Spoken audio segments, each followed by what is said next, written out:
Chers amis, on va essayer, Bezrat Hashem, en l'espace de 2 ou 3 cours, d'expliquer de façon très pragmatique et technique comment on fait pour arriver à la sérénité.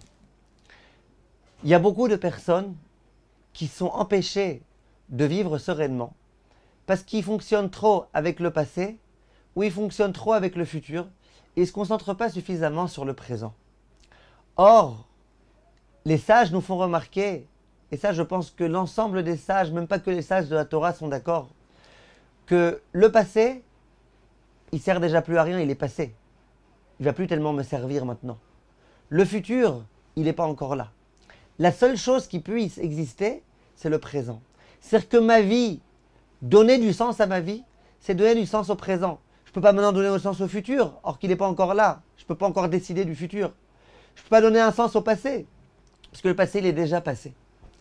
L'essentiel, c'est de donner un sens à mon présent. C'est-à-dire que ma vie, c'est le présent. Si dans le présent, au lieu de vivre le présent, les secondes qui sont face à moi, j'essaye de me projeter trop dans le futur, et on reviendra Bezrat Hashem sur ça, eh bien, je risque d'être complètement à côté.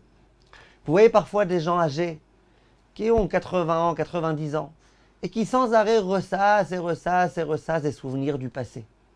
Souvent, d'où ça provient, dit le Rav Friedlander, ça provient de quelque chose de très simple.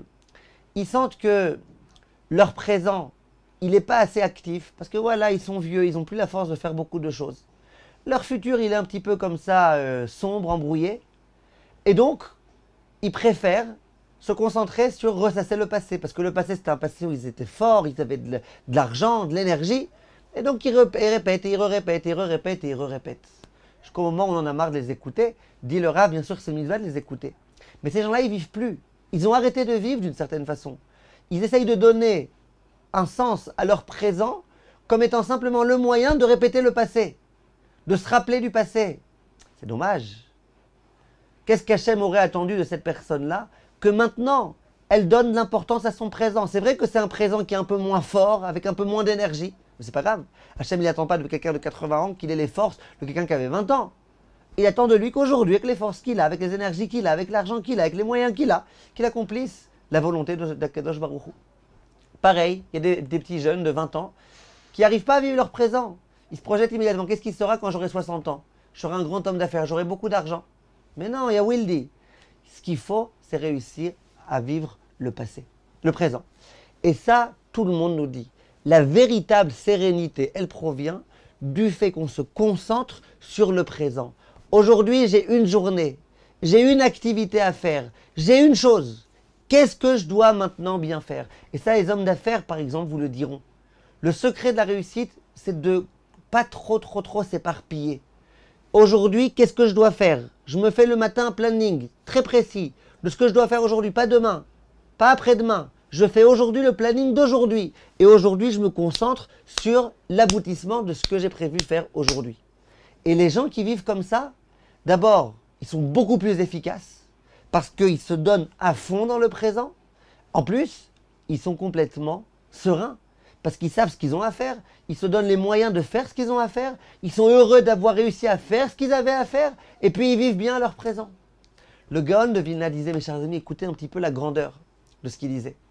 Il disait, un homme qui vient étudier la Torah, pour prendre cet exemple, il doit se dire qu'il n'y a qu'un homme qui peut étudier la Torah comme lui, c'est lui-même. Voilà. Aujourd'hui, je dois étudier la Torah, je dois me dire qu'il n'y a que moi ici sur Terre. Et qu'il n'y a qu'un daf de Gemara à étudier, qu'une page de Gemara à étudier. C'est laquelle? C'est celle que je suis en train d'étudier aujourd'hui. Et que j'ai 15 jours pour étudier ce daf de Gemara, c'est le jour d'aujourd'hui. Dit le Gaon de Vilna, celui qui vit comme ça, il réussira. Et c'est vrai. Qui est-ce qui va pouvoir étudier le daf que moi j'étais censé étudier aujourd'hui? Personne au monde. Personne au monde. Raphaël Kanevski ne pourra pas étudier le daf que moi j'étais censé étudier. Chacun a sa spécificité, a sa façon d'étudier, à ce qu'Hachem attend de lui. Le daf d'aujourd'hui, Hachem il attend de moi que j'étudie ce daf. Et de moi, pas de quelqu'un d'autre. Si je sais qu'il n'y a que moi qui vais pouvoir étudier ce daf, je serai concentré sur cette action-là. Si je sais qu'il n'y a que ce daf-là, celui de demain, il ne m'intéresse pas, celui d'hier, il ne m'intéresse pas. Ce qui m'intéresse, c'est celui d'aujourd'hui. Ben, c'est comme ça que je pourrais être concentré sur ce daf. Courir tout le chat, c'est gigantesque. J'arriverai pas. Pour l'instant, en tout cas, c'est ce que je pense. Mais un daf, je peux. Et si je sais aussi que j'ai qu'une journée pour étudier ce daf, c'est la journée d'aujourd'hui. Je ne sais pas ce qui se passera demain, après-demain, ça ne m'intéresse pas. Moi, ce qui m'intéresse, c'est aujourd'hui. Qu'est-ce que je fais aujourd'hui? Et bien là, de cette façon-là, on peut être serein. Je ne suis pas en train de m'embrouiller complètement dans tout ce qu'il y a à faire dans la vie. Je ne suis pas en train de m'embrouiller dans toutes les études qu'il y a à faire, dans des milliers de projets qu'il pourrait y avoir. Moi, je suis concentré sur ce qui m'attend aujourd'hui. Et j'essaye de me donner pleinement à ce que j'ai à faire aujourd'hui. Et ça, mes chers amis, c'est le secret de la réussite. Un jour, le Rav Sitruk, Zecher Tzadik Livracha, il était invité à une bar mitzvah. C'était après son accident, il était très très faible. Il avait beaucoup de mal à marcher. Et il était invité. Il est venu, la voiture est arrivée en bas de l'hôtel. On prévient le père du bar mitzvah qu'il y a le Rav qui arrive. Le père du bar mitzvah descend, il dit au Rav, Kvod Harav, merci beaucoup de m'avoir honoré, d'être venu. La vérité, Kvod Harav, je ne vous demanderai pas de faire l'effort de monter les 3 étages. L'ascenseur est en panne. Le Rav dit non, je me suis engagé à venir. Un engagement, c'est chose due, je suis obligé de venir. Le père, il dit mais non, on va faire descendre le bar mitzvah, on prendra les photos en bas. Le Rav dit non, je me suis engagé, je viendrai. Et voilà que le Rav monte les 3 étages à pied, extrêmement difficilement, et il le fait. Quand il arrive en haut, il y a des gens qui étaient épatés, qui ont dit Kvod Harav, on sait combien vous êtes faible. Comment vous avez monté ces 3 étages? Le Rav dit, je n'ai pas monté 3 étages. Vous vous trompez. J'ai monté une marche, puis encore une marche, puis encore une marche, puis encore une marche. En d'autres termes, je n'ai pas monté 3 étages, j'ai monté une marche, puis une marche, puis une marche. Si depuis le départ, il s'était dit j'ai 3 étages à monter, il n'aurait pas pu.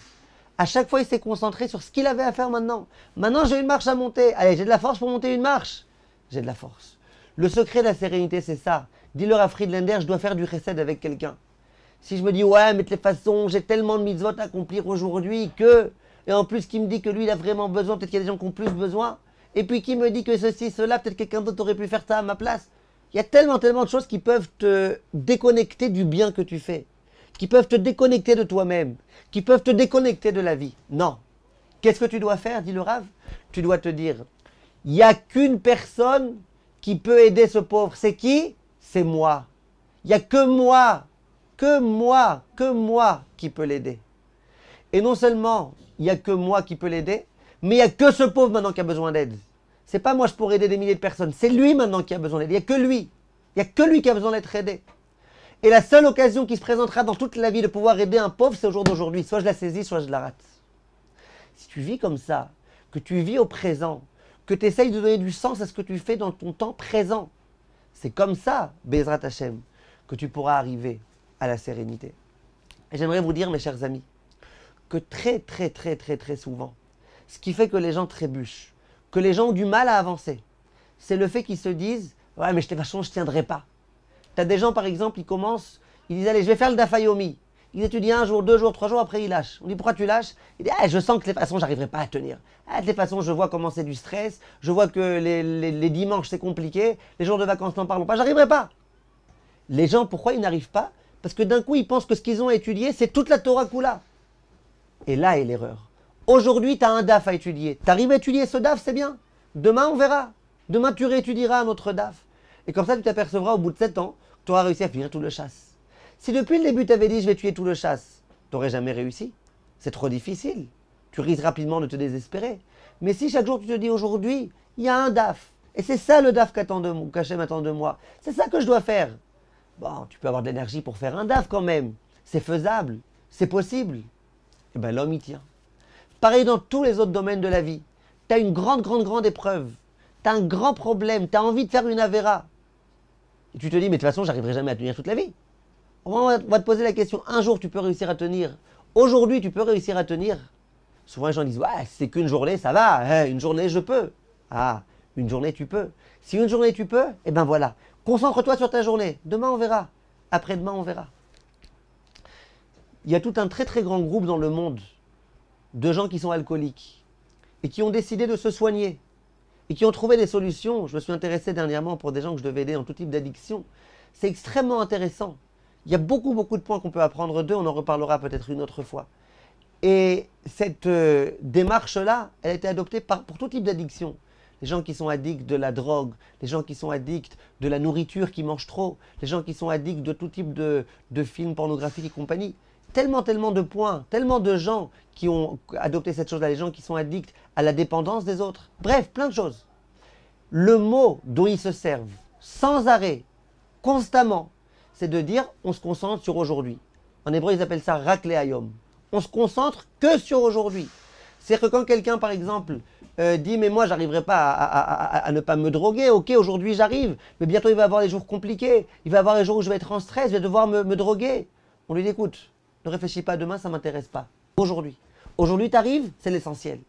Alors les gens au début ils commencent et puis ils arrivent à ne pas se droguer pendant 10 jours, 20 jours, à chaque fois ils disent ouais mais que aujourd'hui, que aujourd'hui. Finalement ils arrivent pendant 15 ans à ne pas se droguer. Il y en a qui arrivent pendant 20 ans à ne pas se droguer. D'où ils ont puisé la force. Le mot de base de toute cette méthode, ça s'appelle on se concentre sur aujourd'hui. Ce qui m'intéresse c'est aujourd'hui. Ce qui m'intéresse c'est le présent. Et ça c'est une très grande sagesse.